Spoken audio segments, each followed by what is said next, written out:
बढ़ता पोजीशन अब टीवीशन लगाई जी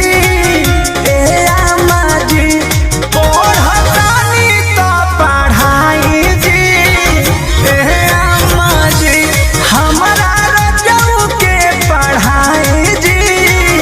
ए आमा जी।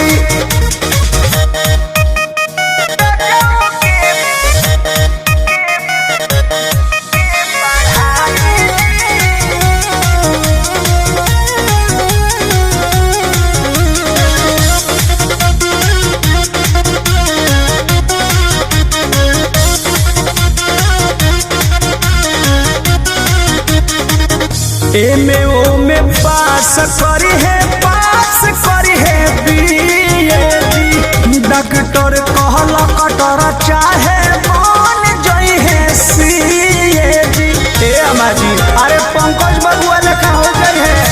एमे ओमे पास करी है बीएडी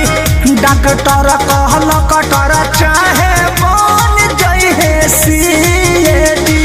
कृष्णा दे डरती पर मनु के सिखाई जी ए आमा जी ए जी कृष्णा दे डरती शंकर याद के सिखाई जी ए आमा जी पढ़तानी तो पढ़ाई जी ए आमा जी कि हमारा पियऊ के पढ़ाई जी खेती किसानी